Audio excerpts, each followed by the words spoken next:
આવીને તમારા ઘરે ઠાકોરજી પ્રગટ પુરુષોત્તમ નંદ નંદન પધરાવ્યા છે. એટલે તમારી દરેક સેવા ઠાકોરજી ચોક્કસ સ્વીકારે જ છે. ક્યારે પણ શંકા નહીં કરવી, ક્યારે પણ પરીક્ષા નહીં કરવી. તો ગણપતિજીએ દૂધ પીધું ને ત્યારે ઘણા ઠાકોરજીમાં ટ્રાય કર્યો. ઘણા લોકોએ કે અમે ઠાકોરજીમાં, મેં કીધું આજ સુધીની સેવા ગઈ, કારણ કે આજે પીવડાઈને તમે સાબિત તો એ જ કર્યું કે આજ સુધી ધરાવ્યું એ ઠાકોરજી પીધું નથી. આજે પીવડાઈને સાબિત તો એ જ કર્યું ને કે તમને એ ભરોસો છે કે આજ સુધી જે ધર્યું ને એ નહોતું આરોગ્યું ઠાકોરજી, એટલે આજે ટ્રાય કરો. અરે હસ હસ દૂધ પીવત હે નાથ, એ તો આરોગ્ય જ છે, એ તો પીએ જ છે. અને એક વસ્તુ યાદ રાખજો, અરે વિષ લગાડીને આવેલી પૂતનાનું પયપાન કરી એને માની ગતિ આપી, તો જે પ્રેમથી કટોરીમાં ભોગ ધરે એને ઠાકોરજી કઈ ગતિ નહીં આપે.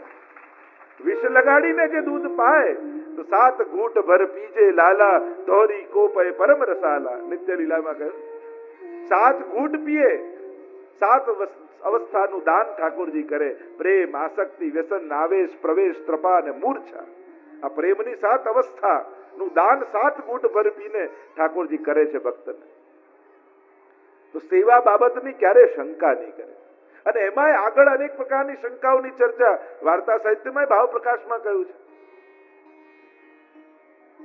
કેવી શંકાઓ થાય કે આટલું ભોગ ધર્યું, આખું અન્નકૂટ યા 56 ભોગ, તો લાલન તો નાનકડા છે, આ બધું આરોગતા હશે. આ અતિશયોક્તિ આ વાર્તા સાહિત્યમાં આવે છે કે આવી શંકા પણ નહીં કરવી. પ્રભુ તો દ્રષ્ટિ માત્રથી બધાનો અંગીકાર કરી લે. પુષ્ટિ માર્ગમાં છે ને, દરેક વસ્તુ ક્રિયા દ્વારા જ સ્વીકાર થાય એવું જરૂર નથી. તમારા પર દ્રષ્ટિ કરે તોય આશીર્વાદ મળી જાય. કૃપા કટાક્ષ નિહારો શ્રી વલ્લભ, કૃપા કટાક્ષ નિહારો, મેરી કૃતિ જીન નહીં દેખો, અપનો વિરધ વિચારો. એક વસ્તુ યાદ રાખજો, ભગવાન દર્શન બધાને આપે છે, પણ નજર બધાને આપતા નથી, દ્રષ્ટિ બધાને આપતા નથી. એટલે પૂતના આવીને ઠાકોરજી નેત્રો બંધ કરી દીધા, દ્રષ્ટિ ના આપી, દર્શન આપ્યા. ખોળામાં પહોંચી ગયા પણ દ્રષ્ટિ ના આપી. એમ ઠાકોરજી સન્મુખ હજારો લોકો દર્શન કરવા આવે, બધાને ઠાકોરજીના દર્શન થાય, પણ ભગવાન બધાને નજર ના આપે. એ કોના પર દ્રષ્ટિ કરે? જેના મુખમાં શ્રી વલ્લભનું નામ હોય એના પર શ્રીનાથજીની દ્રષ્ટિ પડે છે. તો એ ભાવ છે. તો આવી ભાવના પણ, આવી શંકા પણ નહીં કરવી કે આટલા નાનકડા લાલન આખો અન્નકૂટ ને 56 ભોગ આરોગતા છે. એનું સામર્થ્ય તો કેવું છે!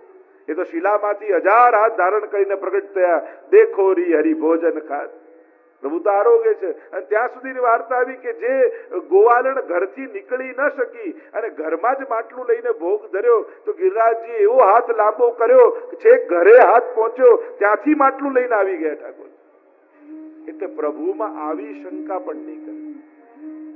એક બહેન જ મને પૂછતા હતા, આ દૂધ ધરીએ, દહીં ધરીએ, માખણ ધરીએ, આ અથાણું ધરીએ, આ ધરીએ, તો આ બધું એક સાથે કોઈ કઈ રીતે આરોગી શકે? મેં તું વસ્તુ જુએ છે, ઠાકોરજી આમાં ગોપીજનોને જુએ છે. આ વસ્તુઓ નથી, આ તો ગોપીઓના ભાવ છે, જે ઠાકોરજી એ ભાવનો સ્વીકાર કરે છે. કોઈનો ભાવ મીઠો છે, કોઈનો ખાટો છે, કોઈનો તુરો છે, કોઈનો કડવો છે, કોઈ તામસ, કોઈ રાજસ, કોઈ સાત્વિક, કોઈ નિર્ગુણ. આ સામગ્રી કોઈ વસ્તુઓ પદાર્થો થોડી છે, આ તો વ્રજભક્તોના ભાવનો સ્વીકૃતિ છે. અને પ્રભુ એ સમસ્ત વ્રજભક્તોના ભાવને સ્વીકાર કરે છે. વસ્તુઓ તો આપણી દ્રષ્ટિમાં આપણને ભાવ દેખાતા નથી, આપણને વસ્તુઓ દેખાય છે, પણ આપણે ત્યાં દરેક વસ્તુઓ ભાવાત્મક છે. તો એક છે સમર્પણની શંકા, બીજી છે શરણાગતિની શંકા કે મેં બ્રહ્મસમન લીધું તો ખરા, તુલસીદલ હાથમાં લીધું, ગદ્ય મંત્ર બોલ્યો, પણ ઠાકોરજીએ મારો સ્વીકાર કર્યો હશે? આવી શંકા પણ નહીં કરી. ઘણી વાર ઘણા ગામોમાં જઈએ ને, લોકો પૂછવા પાછું બ્રહ્મસમન લેવું છે. બધું આ કોઈ લાયસન્સ છે કે એક્સપાયર થયું રિન્યુ કરાવી લઈએ? પાછું લેવાનો કોઈ ક્રમ જ નથી. હા, આપણને ગદ્ય મંત્ર વિસ્મૃત હોય ના હોય, ક્યારેક વલ્લભકુલ સાથે રહી અને એનું સ્મરણ કરીએ, જુદી વસ્તુ છે. બાકી બ્રહ્મસમન તમે ભલે અજ્ઞાન હતા, આપનાર કદાચ એવો જ્ઞાની નહીં હોય, પણ સ્વીકારનારો એ સર્વાત્મા છે, એ સર્વસમર્થ છે, અને એટલા માટે એણે તમને ચોક્કસ સ્વીકાર્યા છે. એટલે એવો ભાવ પણ ક્યારે મનમાં શંકા નહીં લાવવી કે મારું બરાબર બ્રહ્મ સંબંધ થયું તો હશે કે નહીં, મારી શરણાગતિ સિદ્ધ થઈ હશે કે નહીં, ઠાકોરજી મને સ્વીકાર્યો હશે કે નહીં. કારણ કે બ્રહ્મ સંબંધ આપે તો મહાપ્રભુજી છે. તમારી ભીતર રહેલા દમલાજી જ એનું સ્મરણ કરે છે અને ઠાકોરજી એનો સ્વીકાર કરે છે. એટલે ક્યારે પણ શરણાગતિ બાબતની શંકા નહીં કરવી. એમ કહેતા છઠ્ઠા શ્લોકમાં શ્રી મહાપ્રભુજી આજ્ઞા કરે, લોકે સ્વાસ્થ્યં તથા વેદે હરિસ્તુ ન કરિષ્યતિ પુષ્ટિમાર્ગ સ્થિતો યસ્માत् સાક્ષિણો ભવતાખિલા. મહાપ્રભુજી આજ્ઞા કરે છે કે ઠાકોરજી તમારી લૌકિક ગતિ નહીં થવા દે. એટલે લૌકિક અને વૈદિક ઠાકોરજી ક્યારે કરનારા નથી. લોકે સ્વાસ્થ્યમ તથા વેદે હરિસ્તુ ન કરિષ્યતિ. એટલે કે લૌકિક અને વૈદિકમાં તમારું મન ઠાકોરજી સ્થિર નહીં થવા દે. સદાય તમે અસ્થિર રહેશો. તમે કોઈ વૈદિક કાર્ય પણ કરવા જશો ને તો તમને એટલો આનંદ નહીં આવે. એમ જ લૌકિકમાં પણ કાંઈક ને કાંઈક કરી ઠાકોરજી તમારી લૌકિક અનાસક્તિ બનાવી રાખશે.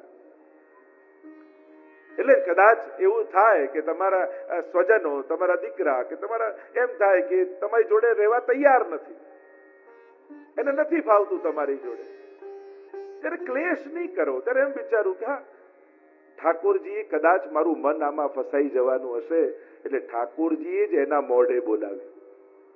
એટલે હું છોડી શકું એમ હતો નહીં. એટલે કુંતાજી પણ સ્તુતિ કરતા ભાગવતજીમાં એમ કહે છે, તૃણમ પાંડુ શું વૃષ્ણિ શું. પ્રભુ એમ કરો ને, ખડગ ખેંચો, બંને હાથમાં ખડગ લઈ લો. કારણ કે દરેક સ્ત્રી બે જગ્યાએ બંધાયેલી હોય, પોતાના પિતા પક્ષમાં અને પોતાના સસુર પક્ષમાં, પતિ પક્ષમાં. એમ પ્રભુ કરો કે બંને હાથમાં ખડગ લઈ મારા બંને લૌકિક બંધન કાપી નાખો, જેથી મારું કેવલ બ્રહ્મ સંબંધ રહી જાય, બાકી બંને બંધનો કપાઈ જાય. પ્રભુ વિપત્તિઓ મને આપો. પ્રભુ કે કેમ વિપત્તિ માંગો છો? ત્યારે કુંતાજી કે સુખ આવે ને ત્યારે લૌકિકતા વધી જતી હોય. માણસ સુખી થાય એટલે દૂર દૂરના સગા હોય કે અમારા તો બહુ નજીક ના, સીધા સગા અમારા. અને દુઃખ આવે તો નજીકના લોકો અજાણ્યા થઈ જાય. આમ ડાયરેક્ટ સંબંધ નહીં હો અમારે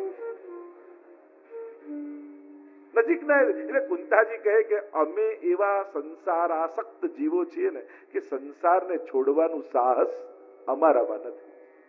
આ આસક્તિઓને કાપવાની તાકાત અમારામાં નથી. એટલે વિપદા સંતુ ન શશ્વત તત્ર તત્ર જગદગુરો. વિપત્તિઓથી મારું જીવન ભરી દો. પ્રભુ કે કેમ?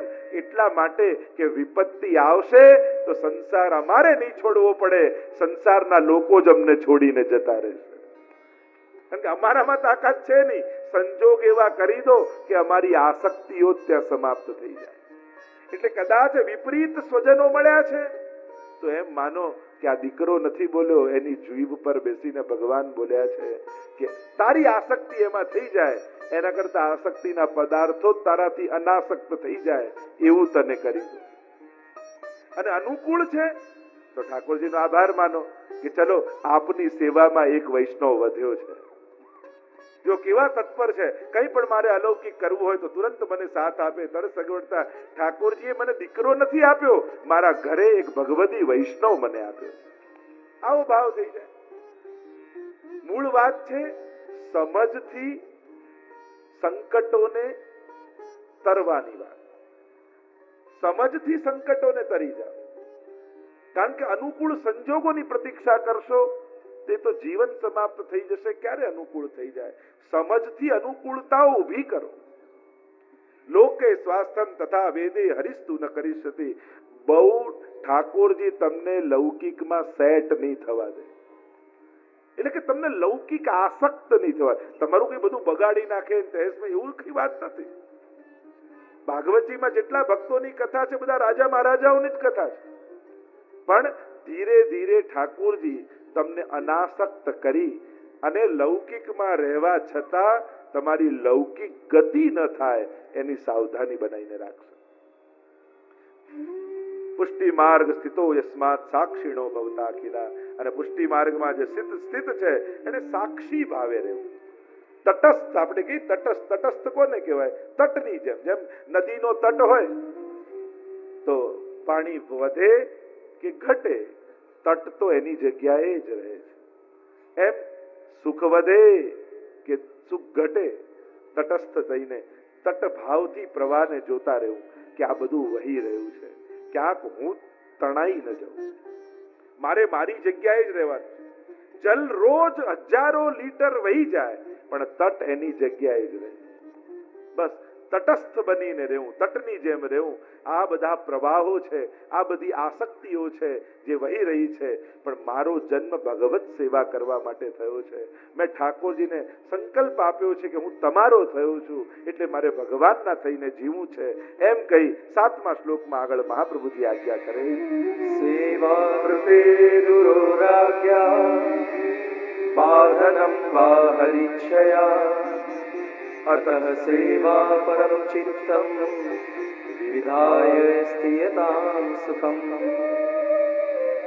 સેવા કૃતેર ગુરોરાજ્ઞા બાધનમ વા હરિચ્છયા. મહાપ્રભુજી આજ્ઞા કરે કે ગુરુજનની આજ્ઞાથી સેવા કરવી, અથવા એક અર્થ એમ કરાય ગુરુની આજ્ઞા જ સેવા માનીને કરવી. એને જે આજ્ઞા કરી એને તેમ કહ્યું તમે માળા કર, તે માળા આપણી સેવા થઈ. જો કે તું બુહારીની સેવા કર, તો બુહારીની સેવા આપણી સેવા થઈ. કોઈ કે તું પાઠ કર, જે આજ્ઞા મળી એને સેવા માનીને કરવી. તો આજ્ઞા પ્રમાણે સેવા કરવી, એક અર્થ એમ થાય સેવા કરતેર ગુરુરાજ્ઞા, એમની આજ્ઞા પ્રમાણે સેવા કરવી. એટલા માટે સેવા કરતી સમયે અતિક્રમણ આજ્ઞાનું નહીં કરવું. તો અતિક્રમણ ક્યારે કરાય? કે બાધનમ વા હરિચ્છયા, કે પ્રભુ જો કોઈ વિશેષ આજ્ઞા કરે તો ગુરુની આજ્ઞા છોડી શકાય. ઠાકોરજી એમ કે હવે તું આમ કર, પણ પ્રભુની આજ્ઞા પણ બે પ્રકારની હોય છે, એમ હરિરાયજી સમજાવે છે. શિક્ષાપત્રમાં હરિરાયજી સમજાવે છે કે પ્રભુની આજ્ઞા બે પ્રકારની, એક હોય કૃપાર્થ આજ્ઞા અને બીજી હોય પરીક્ષાર્થ આજ્ઞા.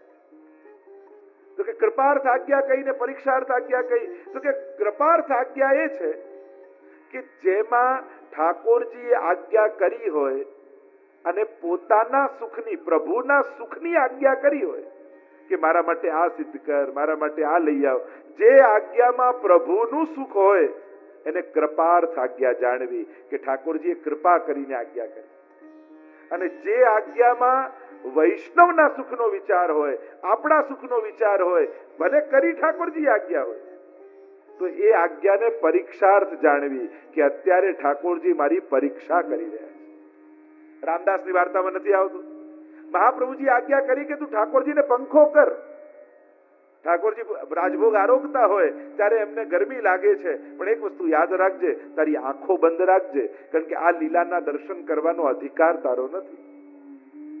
હવે મહાપ્રભુજી ની આજ્ઞા થઈ, શ્રીનાથજી બાબાને રાજભોગ ધર્યો હોય ત્યારે રામદાસ પંખો કરે પણ આંખ બંધ કરીને રાખે, કારણ કે વલ્લભની આજ્ઞા નથી. ઠાકોરજીએ પરીક્ષા કરી. એવું રામદાસ, જો હું ત્રિલોકનો નાથ પ્રગટ નંદ નંદન અને રાજભોગ આરોગી રહ્યો છું,